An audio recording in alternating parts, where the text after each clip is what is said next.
Well, now I'm beginning the second round of the GPS surveys, and we're at test section 131004, which is in Spalding County, just outside Griffin, Georgia. As you can see, the right-of-way sign is intact there, showing the test section ID number. What I'll do is just shoot a real quick video of the test section, where we see here. You can see the markings, and you see that there is some paint or some tape remaining there in the center of the lane, but it does not extend across the wheel paths.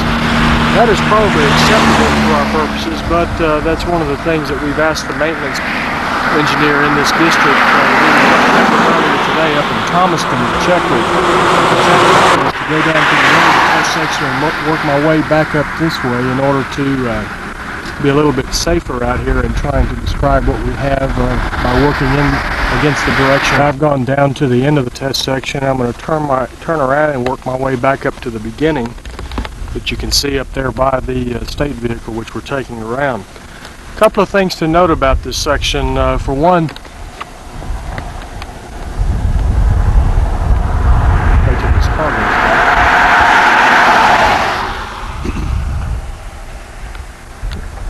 since the initial site visit out here, which was almost 3 years ago, we have had some longitudinal cracking and a little bit of alligator cracking develop in each wheel path.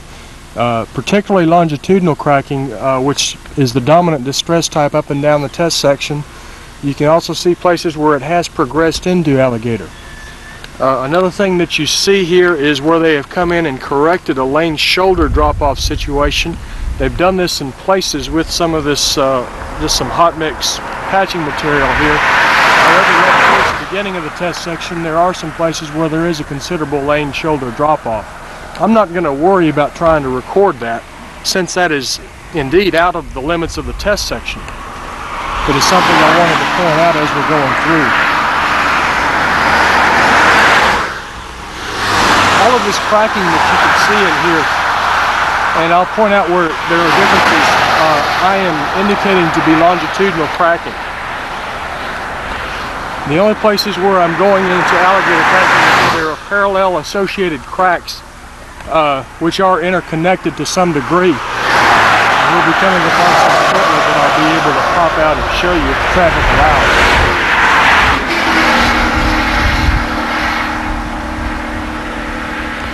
Throughout this area, and we're just now coming up on station 3, I think just about everything I have recorded has been longitudinal cracking. These little spots you see out here appear to be drippings rather than any signs of bleeding. That looks like some tar that came off.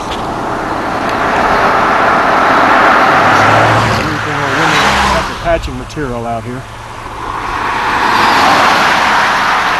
We've had a rain in the last few minutes, and you can see how clear these cracks show up.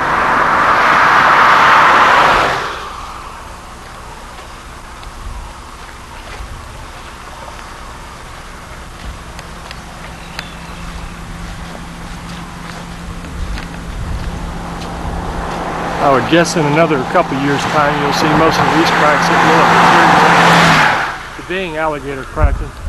And then here's an area right in here where I defined it as such.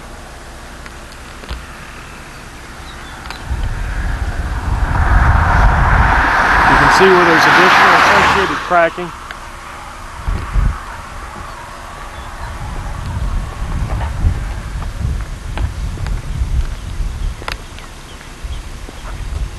And this is a good example right in here. Not accustomed to using this video camera, and things look different to this monitor than I'm accustomed to, so I'm not sure how well some of this stuff turns out. Station 1 right now.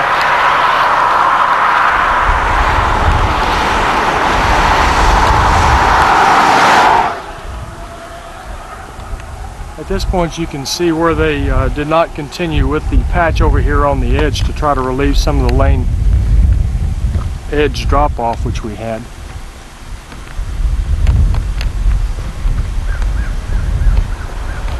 In general, the longitudinal cracking is continuous down both wheel paths. There are places where it's intermittent. It's very hard to characterize unless you've got a grid or something marked out on the pavement surface. We have a lot of sites to cover and not much time to do it in, so I'm not going to attempt to do anything like that. This will end the video for the PS Sequel Tour at 131004.